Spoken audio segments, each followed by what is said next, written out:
تو انہوں نے شرط تھی کہ میں نہیں جاؤں گا.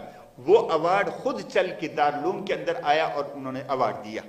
مولانا حبیب الرحمان صاحب کو ملا. مولانا حبیب الرحمان اعظمی وہ مفتی تھے دارالعلوم کے, ان کو بھی ایوارڈ ملا. انہوں نے شرط لگائی کہ نہ میں جھکوں گا اور اگر ایوارڈ دینا ہے تو میرے سامنے آ کے مجھے دیا جائے. اعظم گڑھ کے ابھی نام تھا مولانا حبیب الرحمان اعظمی محدث اعظمی تھے, یہ بھی دارالعلوم سے متعلق تھے. ان کو بھی ایوارڈ ملا, لیکن انہوں نے اپنے دینی احکام کو دنیا کے سامنے چھوڑا نہیں, برقرار رکھا کہ مسلمان اگر جھکتا ہے تو اللہ کے سامنے جھکتا ہے. تو عمل اور کردار کے ساتھ دارالعلوم نے ہمیشہ کوشش کی اور اپنا لوہا منوایا, اور آج اسی کی برکت ہے کہ اس سے محبت رکھنے والے, اس سے تعلق رکھنے والے, اس سے نسبت رکھنے والے دنیا بھر کے اندر, ساؤتھ افریقہ میں چلے جائیں, انگلینڈ میں چلے جائیں, امریکہ میں چلے جائیں, مشرق سے مغرب تک شاید ہی کوئی ملک ایسا ہوگا جس کا دارالعلوم سے تعلق نہ ہو. اور آپ کی اس مسجد کا سب سے پہلا امام بھی دارالعلوم دیوبند کا فاضل تھا. تو میں حضرت کو خوش آمدید کہتا ہوں آپ سب حضرات کی طرف سے, اور تمام ائمہ کی طرف سے, بورڈ آف ٹرسٹی کی طرف سے. اور میں حضرت سے کہوں گا کہ ہمارے یہ جو احباب آئے ہوئے ہیں مختلف نیشنلٹیز کے اور مختلف مکتب فکر کے, ان کو ہم سب کو نصیحت فرمائیں. حضرت مولانا ابو القاسم نعمانی صاحب. بسم اللہ الرحمن الرحیم. نحمدہ و نصلی علی رسولہ الکریم. سب سے پہلے میں بورڈ آف ٹرسٹیز کا, اس کے ذمہ داروں کا, امام صاحب کا اور آپ سب حضرات کا شکریہ ادا کرتا ہوں کہ آپ نے مجھے یہ عزت بخشی اور میرے اعزاز میں یہ خوبصورت محفل سجائی. دارالعلوم دیوبند کے تعلق کی بنا پر, اس کی خدمت کی نسبت سے یہ عزت اس کے تمام خدام کو ملتی ہے. اور دارالعلوم کی خدمات کیا ہیں, اس کے قیام کا پس منظر کیا ہے, اور قیام کے بعد اس کے اثرات کیا ہوئے, ابھی آپ نے مفتی صاحب کی زبانی مختصراً سماعت فرمایا. اس ملک میں میری پہلی بار حاضری ہوئی ہے, اور یہاں کا ماحول, یہاں کی سنجیدگی, یہاں کی خوبصورت فضا اور لوگوں کا رکھ رکھاؤ دیکھ کر طبیعت بہت متاثر ہے. ہم جن شہروں میں رہتے ہیں وہاں کی ہنگامہ خیزی, شور شغب, حالانکہ ہم اس کے عادی ہو چکے ہیں, لیکن یہاں ڈسپلن, تنظیم اور ایک دوسرے کی یعنی عزت نفس کا خیال, ماحول کی سنجیدگی, یہ ساری چیزیں بہت متاثر کن ہیں. آج کی اس مجلس میں مختلف ملکوں کے لوگ ہیں, مختلف کمیونٹی کے لوگ ہیں, مختلف مسلک کے لوگ ہیں. میں مختصراً 2 باتیں آپ سے عرض کرنا چاہتا ہوں. اسلام عرب سے چلا اور پوری دنیا میں پھیلا. وہاں کے لوگ عام طور پر تاجر بن کر گئے, مبلغ بن کر نہیں گئے, لیکن اپنے اخلاق سے, اپنے کردار سے, اپنے معاملات سے, اپنے اخلاق اور اپنے معاملات سے انہوں نے ہر اس ملک کے باشندوں کو متاثر کیا جہاں ان کے قدم پڑے. وہ مؤثر بن کر گئے, متاثر بن کر نہیں گئے. اپنی زبان, اپنا کلچر, اپنا لباس, اپنا عقیدہ, اپنا مذہب ساتھ میں لے کر گئے, اس کی حفاظت کی, اور بغیر ان کی دعوت کے لوگوں نے ان کو قبول کیا. یہ اسلام کی خوبی ہے. چنانچہ کتنے ایسے ممالک کہ جہاں کی زبان کچھ اور تھی, لیکن عرب تاجروں اور عرب نو آباد لوگوں کے ذریعے سے, ان کی آبادی کی بنا پر وہاں کی زبان, وضاقتہ, کلچر سب کچھ تبدیل ہو گیا. ملک شام کی زبان اور تھی, عراق کی زبان اور تھی, مصر کی زبان اور تھی, الجزائر کی زبان اور تھی. یہ سب عربی بولنے والے نہیں تھے, لیکن عرب کے لوگوں نے ان کے اوپر اثر ڈالا, اور پھر وہ ملک عرب کا گویا ایک حصہ بن گئے۔ آپ حضرات یہاں کوئی بہت سے حضرات کسب معاش کے لیے آئے ہیں، کچھ تجارت کے لیے آئے ہیں۔ الحمدللہ اس وقت کا یہ اجتماع ہمارے سامنے وہ نقشہ پیش کر رہا ہے کہ مختلف ممالک اور مختلف کمیونٹیوں سے تعلق رکھنے کے باوجود آپ اسلام کے نام پر، دین کے نام پر یہاں اکٹھا ہیں۔